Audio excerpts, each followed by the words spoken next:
नमस्कार स्टूडेंट्स, राजकीय महाविद्यालय 12 के यूट्यूब चैनल पर आपका स्वागत है। हम बीएससी पार्ट फर्स्ट के पहले पेपर मैकेनिक्स में फ्रेम ऑफ रेफरेंस पढ़ रहे थे। उसमें हमने पिछले लेक्चर में कोरिलेस फोर्स को पढ़ा था। कोरिलेस फोर्स को जब हम पढ़ रहे थे, उसका डेरिवेशन कर रहे थे, तो हमने देखा कि ये जो फोर्स है ये एक आभासी फोर्स है, छद्म बल है। इसका कारण जो है वो फ्रेम की गति के कारण, कौन सी गति? रोटेशन मोशन, घूर्णन गति के कारण ये उत्पन्न होता है। और इसकी जो डायरेक्शन है, इसकी डायरेक्शन कैसी होती है?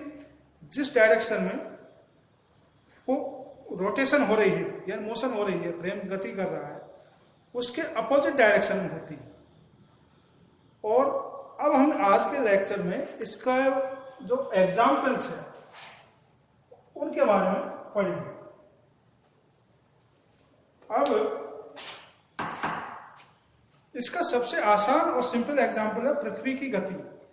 पृथ्वी दो प्रकार से गति करती है। सब जानते हैं कि एक तो सूर्य के चारों तरफ चक्कर लगाती है और एक अपने अक्ष पर घूमती है।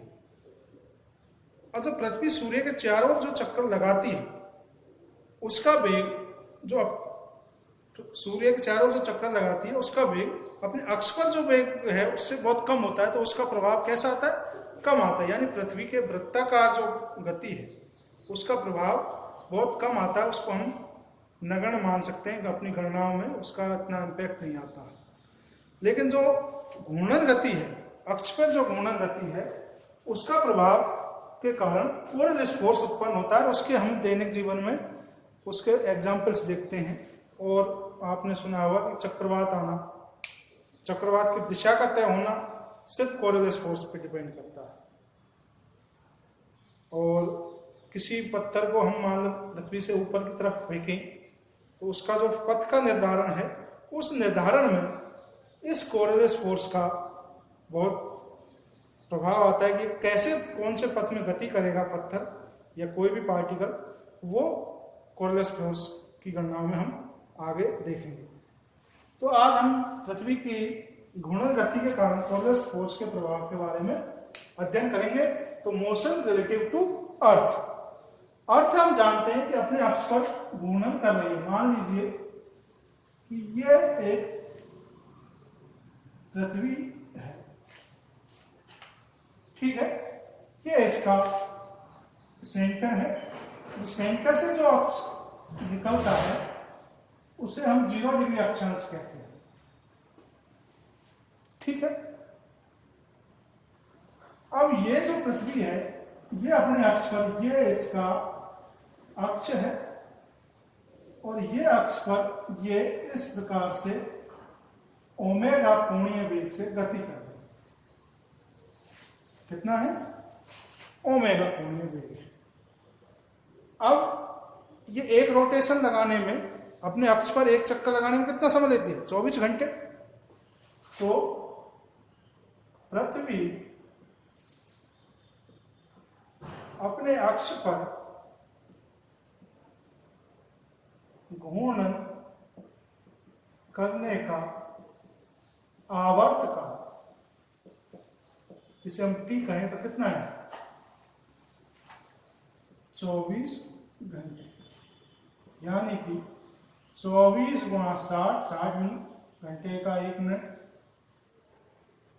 60 मिनट का 1 घंटा और 60 सेकेंड, ये इतने सेकेंड्स इसमें लगते हैं। इसका आवर्तकाल इतना। और पूरा एक रोटेशन लगाता है तो इसका कोणीय वेग कितना होगा? ओमेगा बराबर 2 pi upon T, 2 by 2 multiply 3.14। इसको यहां रखेंगे, बराबर इसकी कैलकुलेशन जब आप करोगे तो ये आएगा लगभग 15 रेडियन पर सेकेंड। यानी पृथ्वी का कोणीय वेग कितना होता है 7.29 मल्टीप्लाई 10⁻⁵ रेडियन पर सेकंड से पृथ्वी अपने अक्ष पर घूर्णन कर रही है। अब इस घूर्णन के कारण दो प्रकार के फोर्स उत्पन्न होते हैं, पहला कोरियोलिस फोर्स और दूसरा अपकेंद्रीय फोर्स। पहला कौन सा? कोरियोलिस, दूसरा अपकेंद्रीय। और ये हमने पिछले लेक्चर में कैलकुलेट किए थे। अब हमारा जो टारगेट है, हमें इसके प्रभाव को अध्ययन करना है, तो हम इसको छोड़ते हैं और कोरियोलिस फोर्स पर जब इसके प्रभाव का अध्ययन करते हैं तो एक पॉइंट हम यहां लेते हैं इसके पृथ्वी के सतह पर। मान लीजिए ये एक पॉइंट है P, ये इसका P पॉइंट है, यहां लेते हैं P पॉइंट। ठीक है, तो पूरी पृथ्वी ओमेगा कोणीय वेग से घूम रही है, तो P भी कैसे होगा? ओमेगा से ही घूमेगा, यानी कि इसका भी कोणीय वेग कितना होगा? ओमेगा ही। ठीक है, ये पूरा सिस्टम ही ओमेगा से घूम रहा है, तो P भी ओमेगा कोणीय वेग से घूमेगा। अब आपने पढ़ा होगा अक्षांश या लैटिट्यूड। अक्षांश क्या होता है? पृथ्वी को जैसे हम आलू की चिप्स काटते हैं, ऊपर से ऐसे काटते जाते हैं, तो वो चिप्स के रूप में यदि हम पृथ्वी को बांटें तो वो हर एक चिप्स एक अक्षांश होता है, और सबसे मध्य वाला होता है वो होता है 0 डिग्री अक्षांश। ठीक है, और जैसे जैसे हम पृथ्वी की सतह के ऊपर बढ़ते हैं तो ये 0 जो अक्षांश है उनका कोण भी कैसा होता है? बढ़ता चला जाता है। हमारी कर्क रेखा कौन सी है? कर्क रेखा भी एक अक्षांशीय एंगल है और उसका मान लगभग 23 डिग्री अक्षांश या 23.5 डिग्री अक्षांश आता है। तो एक पॉइंट लिया तो इसका मान लीजिए अक्षांशीय एंगल कितना होगा? लैम्डा मान। ठीक है, अब जो लैम्डा है वो इस अक्षांश का एंगल है।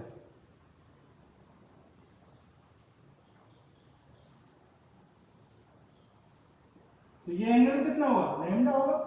भाई ये तल और ये तल एक दूसरे के पैरेलल है, तो ये अल्टरनेट एंगल हो गए, तो ये एंगल कितना आएगा? लैम्डा। ठीक है, अब हम पॉइंट P पर एक फ्रेम की कल्पना करते हैं, और वो कैसा फ्रेम है? रोटेटिंग फ्रेम है। तो रोटेटिंग फ्रेम का जो ये उसकी पूर्व दिशा की ओर एक्स डायरेक्शन हो गई, एक्स डैश, रोटेटिंग के लिए हमने डैश लिया था पिछली कैलकुलेशन में, तो डैश यहां लगाते हैं, और उत्तर दिशा की ओर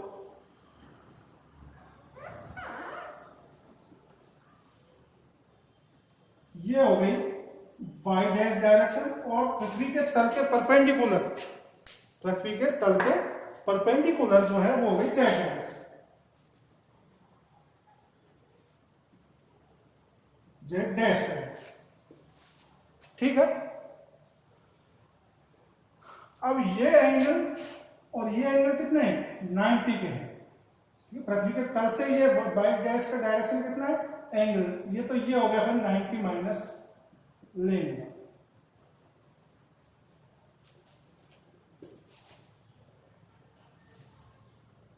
ठीक है, या फिर इसको ऐसे समझ सकते हैं, ये देखिए जरा, बहुत आसान है, इस तरीके से समझिए इसको।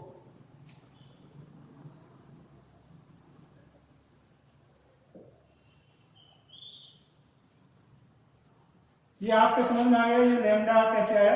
ये तल पैरेलल है, समांतर है, तो ये अल्टरनेट एंगल बन गया। ठीक है, अब ये वर्टिकली अपोजिट एंगल है, तो ये लैम्डा हो गया। ठीक,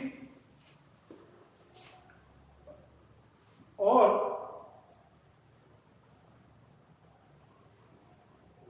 ये लैम्डा हो गया, ये एक दूसरे के कैसे हैं, ये 90 है, ये x और ये 90 है, तो ये हो गया हमारा 90 माइनस लैम्डा। ये दोनों एक दूसरे के 90 में, तो ये लैम्डा हो गया, तो ये कितना हो गया 90 माइनस लैम्डा, ऐसे ही निकाल सकते हैं। तो ये हमारा बना इस प्रकार से, ये लैम्डा, ये भी लैम्डा,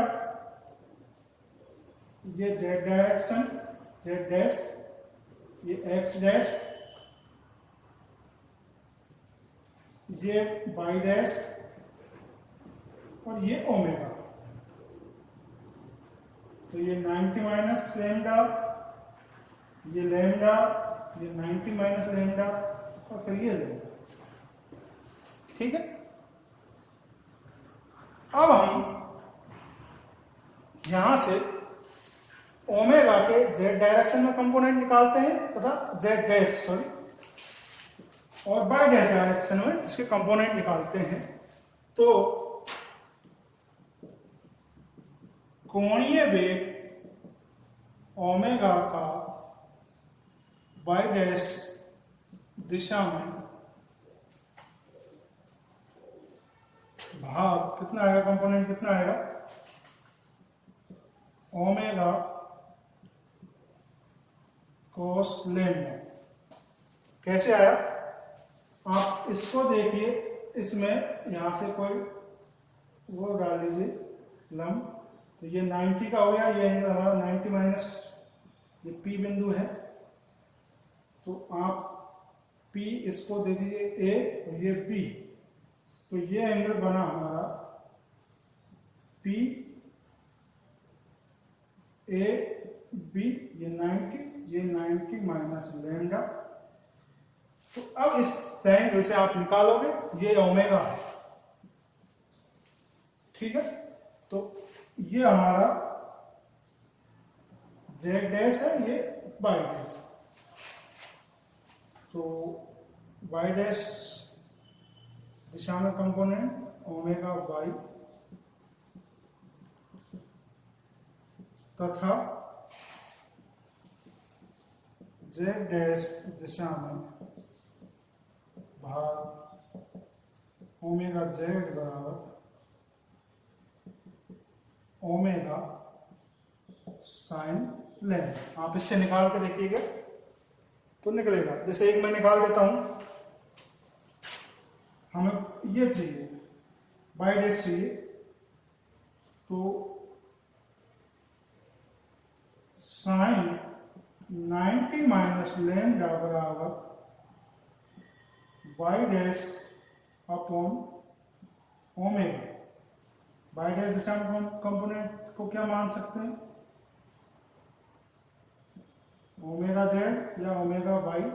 तो ओमेगा वाई बराबर यहां से आएगा, ओमेगा वाई बराबर ओमेगा साइन 90 माइनस लैम्डा, यानी कि ओमेगा कॉस लैम्डा।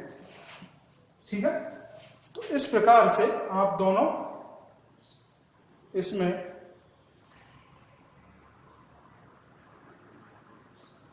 इसके कंपोनेंट्स निकाल सकते हैं। अब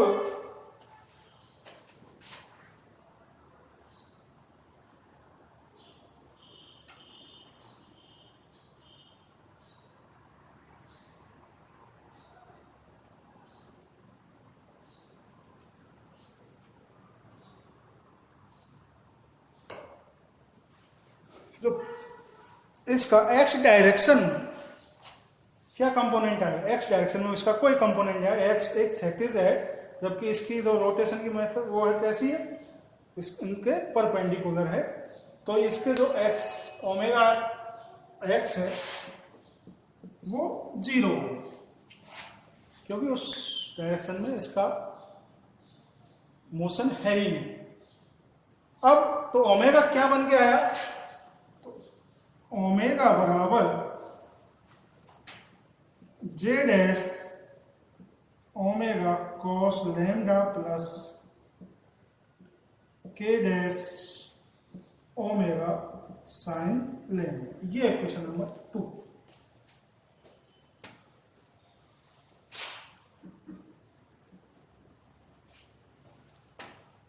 ठीक है,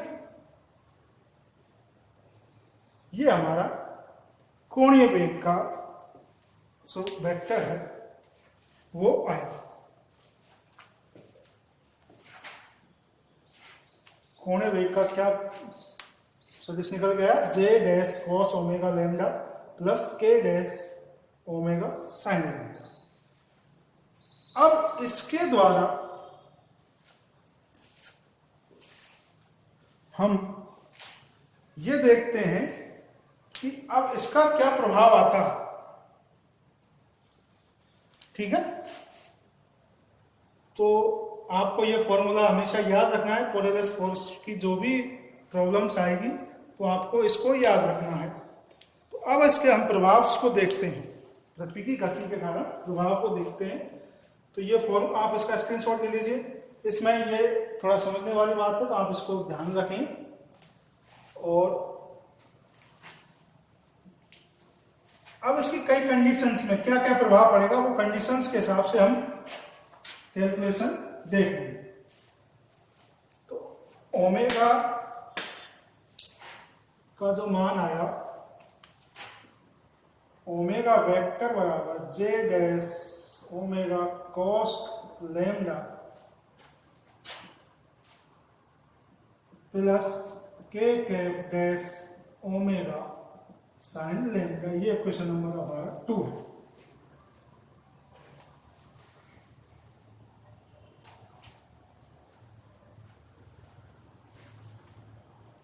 अब पहली कंडीशन पर हम विचार करते हैं कि पहली कंडीशन कि पृथ्वी पर क्षैतिज गति, कोई पार्टिकल पृथ्वी पर कैसे गति कर रहा है? क्षैतिज गति कर रहा है, ऐसे उसके सरफेस पे गति कर रहा है। तो उसका फोर्स क्या होगा? उसका फोर्स होगा B बराबर, उसका फोर्स नहीं, वेग, गति तो कण का या वेग होगा B बराबर आयोटा Vx प्लस जे कैप डैश B1।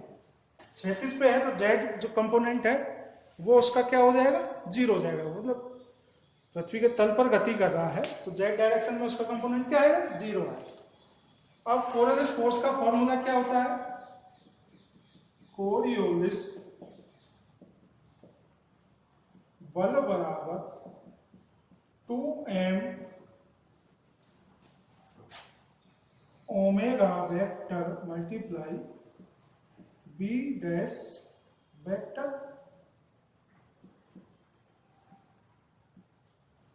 ये 3, ये 4। अब ये मान हम दोनों इसमें रख देते हैं। Is equal to -2m upon I dash J dash K dash. तो ये 0 है, इसमें I x directional component, omega cos lambda omega sine lambda plus Bx By 0। ये इसके कंपोनेंट हमने यहां रखा। इज इक्वल टू, अब इसका मान हम निकालें तो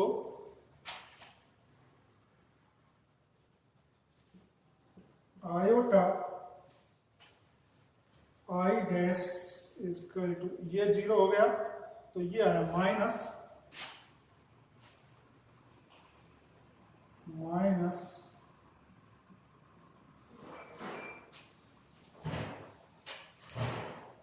B बाई डैश, ये डैश है, B by dash omega sine lambda. ठीक, जे डैश कैप,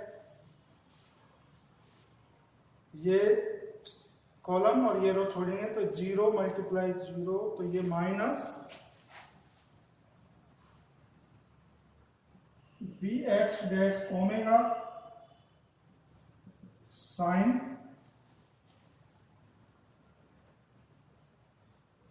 लैम्डा। ठीक है, ये इससे मल्टीप्लाई हुआ, ये तो 0 आएगा। अब लास्ट बचा हमारा प्लस के डैश कैप, तो ये 0 और ये 0 minus b dash x omega cos lambda.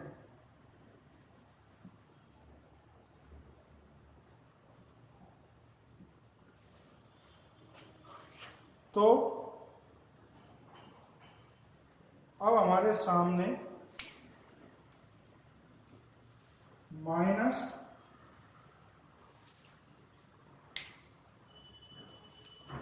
ये माइनस माइनस तो हो गए, प्लस आयोटा या आई कैप डैश, ये minus minus plus p y sine lambda plus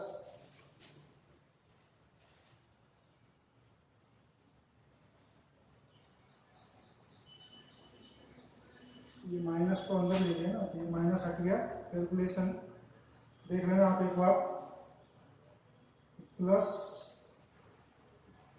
J dash minus minus, ये माइनस माइनस और एक माइनस ये, तो ये माइनस, और फिर बचा हमारे पास b x dash omega sine lambda,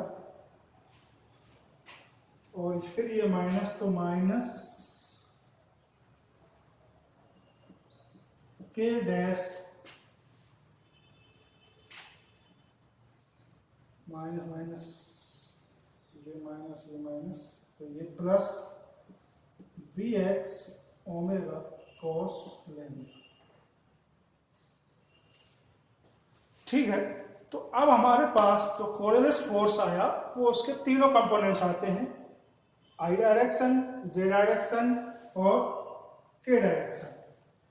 इसके बाद हम इसको दो भागों में बांटते हैं कि तल क्या होता है, तल जो क्षैतिज गति है, और तो कोरियोलिस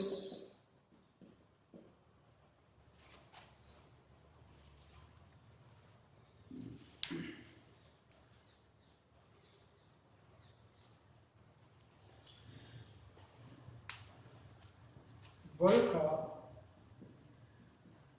क्षैतिज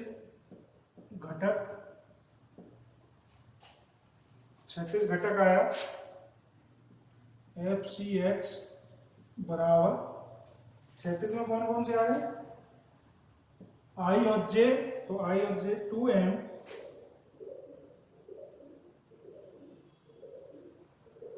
B y dash sine lambda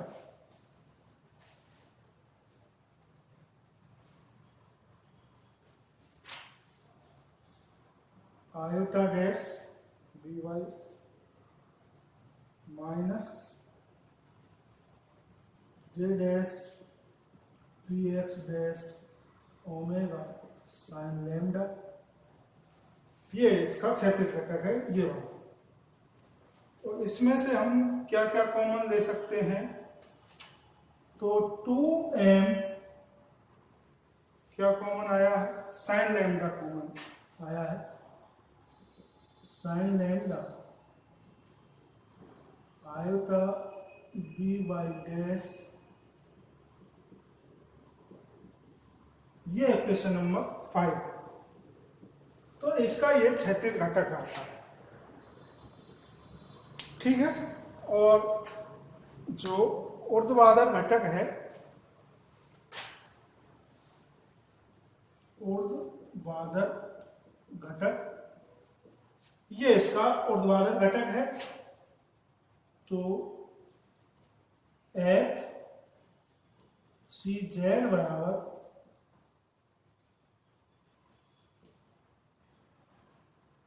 के बी एक्स ओमेगा कॉस लेंदा, ये इसका ऊर्ध्वाधर घटक। तो कोरोनस फोर्स पर जो क्षैतिज गति जब करता है कोई पार्टिकल, तो उस पर दो प्रकार की, पूरा तो ये आता है उसका इम्पैक्ट, और ये इसका क्षैतिज घटक, ये ऊर्ध्वाधर घटक है। अब हम इसमें कंडीशन लगाते हैं, और कंडीशन लगाते हैं कि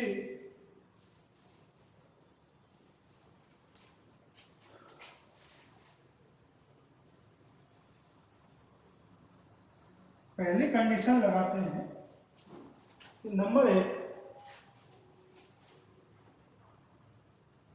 जब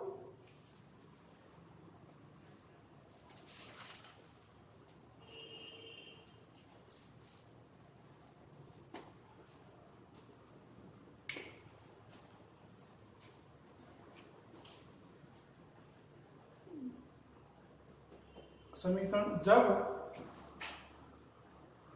गति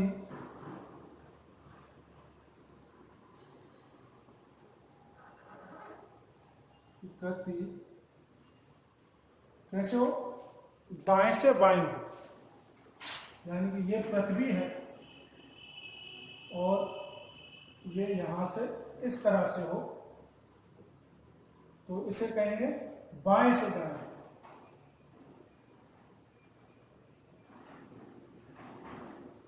बाईं ओर से दाईं ओर हो तो इसमें क्या होगा, गति दाहिनी होगी, दाहिनी ओर हो तो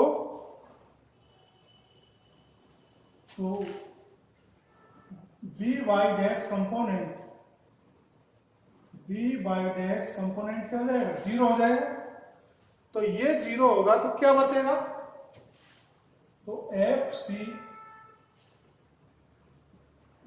एक्स बराबर, ये कंपोनेंट हमारा बी बाई 0 हो गया, तो ये क्या बचा, माइनस जेड एस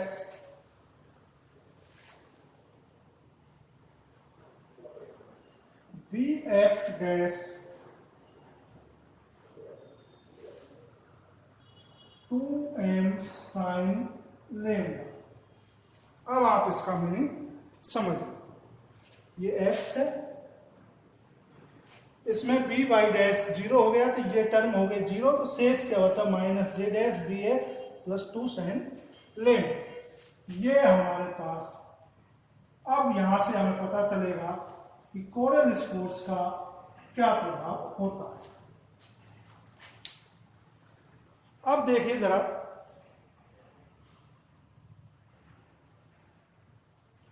जब ये यहां ये पृथ्वी पर इधर से गति हो रही है, तो कोरियलिस फोर्स की डायरेक्शन कौन सी आ रही है, माइनस जे कैप, माइनस जे कैप मतलब इधर, ठीक, यानी सेंटर पे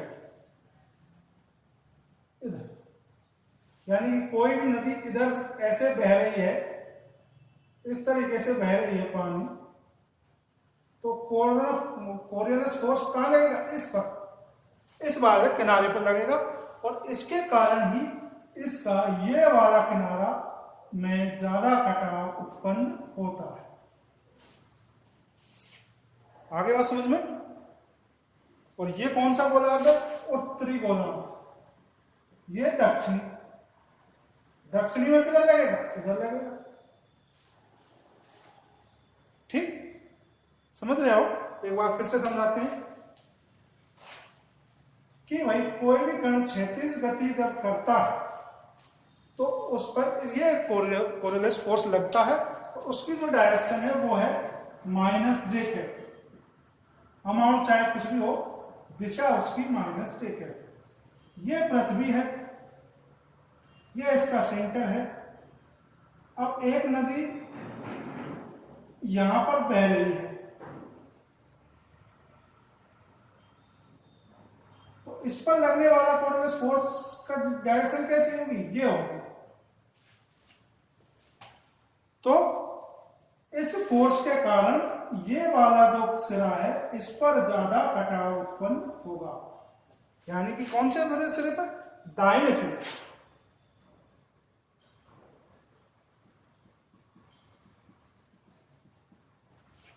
ठीक है, कौन से गोलार्ध में, उत्तरी गोलार्ध।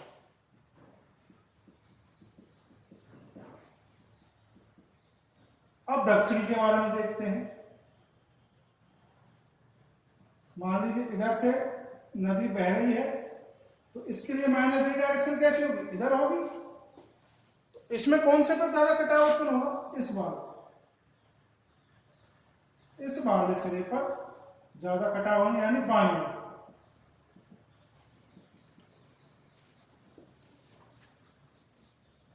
ठीक है, तो अब तो ये नदियों के जो किनारों का कटाव है उस पर हमें कोरियोलिस फोर्स का प्रभाव देखने को मिलता है। ठीक, अब दूसरी बात चक्रवात की बात करते हैं कि उसका डायरेक्शन कैसे निर्धारित होगी। अब हमने देखा कि पृथ्वी के ये नॉर्थ है, ये साउथ पोल है। ठीक है, पृथ्वी के उत्तरी गोलार्ध में यदि कोई भी चीज गति करती है तो उस पर दाईं ओर बल लगता है, दाईं ओर बल, इधर बाईं ओर।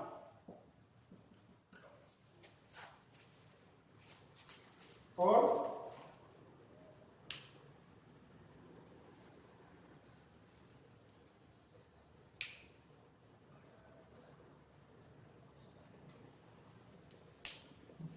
दाईं ओर लगेगा तो मान लीजिए यहां कम दाब का क्षेत्र है, तो इधर से जब हवाएं आएंगी तो उन पे दाईं ओर लगेगा, इधर से आएंगी तो सब पे किधर लग रहा है, दाईं ओर। तो ये इधर घूमेगी, ये इधर घूमेगी, ये इधर घूमेगी, ये इधर घूमेगी, तो सारी हवाएं कैसे घूमेगी, इधर घूमेगी, इस तरह, यानी कि ये डायरेक्शन बनेगी सब। तो ये कैसी डायरेक्शन होगी, बाम होगा।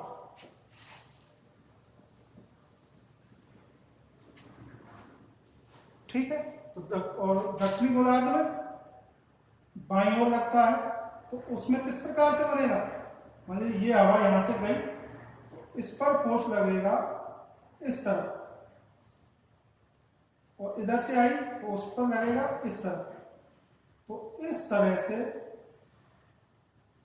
इसमें चक्रवात की दिशा निर्धारित होगी। कैसे होगी, इस डायरेक्शन,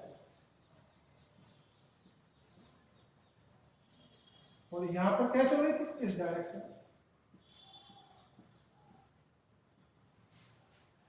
ठीक है, तो ये कोरियोलिस फोर्स के कुछ प्रभाव हैं। एक दो प्रभाव और हैं, जैसे कि पत्थर की ऊपर से गिरते हुए पत्थर पर प्रभाव या नीचे से फेंकने वाले पत्थर पर प्रभाव, तो वो अगले लेक्चर में पढ़ेंगे। यहां से आपको उम्मीद है कोरियोलिस फोर्स का प्रभाव समझ में आया होगा। हमें सिर्फ ये ध्यान रखना है, कौन सी डायरेक्शन है, ये वाली डायरेक्शन। कोई भी डायरेक्शन जब इसमें इधर गति कर रहा है तो उसमें किधर लगेगा, दाहिने हाथ की तरफ, नॉर्थ पोल पर, साउथ में बाएं हाथ की तरफ। और इससे ही चक्रवात का जो निर्धारण है, उसकी दिशा का निर्धारण है, वो होता है। धन्यवाद, काफी बड़ा लेक्चर हो गया। अगले लेक्चर में हम पढ़ेंगे पृथ्वी पर स्वतंत्र रूप से गिरते हुए पत्थर पर कोरियोलिस फोर्स का प्रभाव।